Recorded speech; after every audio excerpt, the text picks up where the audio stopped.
pag-asa sa quarterfinals, but how did you prepare for this game? Still, nabi ko sa kanila na to this like a do or die pa rin. And parang last game namin, kailangan pa rin namin magtrabaho. Dahil hindi na last game, nawala na po kami sa chance, eh magre-relax na po. Kailangan pa rin magtrabaho. Nakita pa rin nila yung obligasyon namin sa team.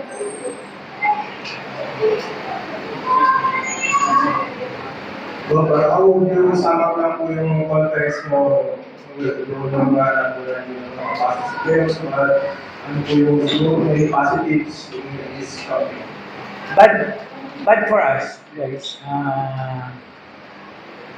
maraming mga dumating na namin makontrol na sitwasyon, then maraming bago sa team, and injuries, then chemistry.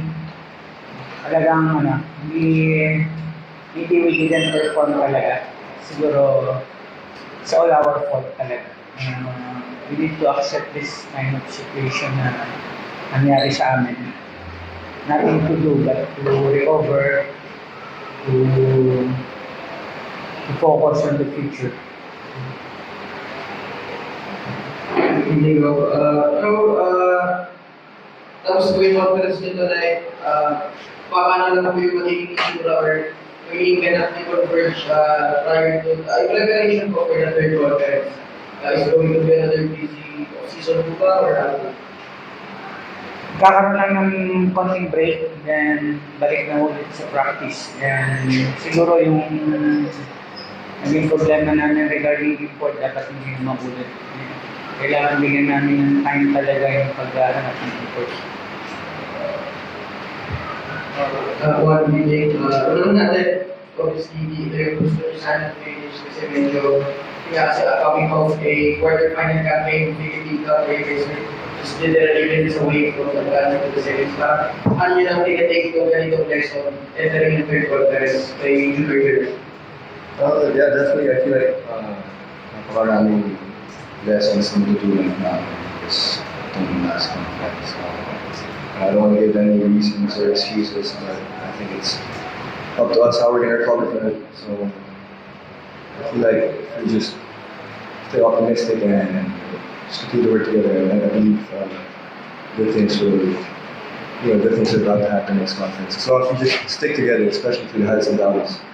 We had a sluggish start at the conference, and it kind of followed through throughout the conference. So we can't afford that to happen.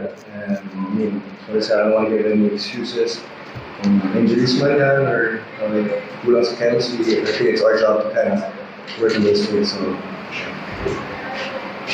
Well, si Justin Arana po, si Justin Arana, na-injure po. Kamusta po siya? Serious ba or not? Na-advise na yung doktor na huwag nang pabalikin. So better na i-sick in na muna namin yung bata. But good thing naman na nag-step up yung ibang locals natin.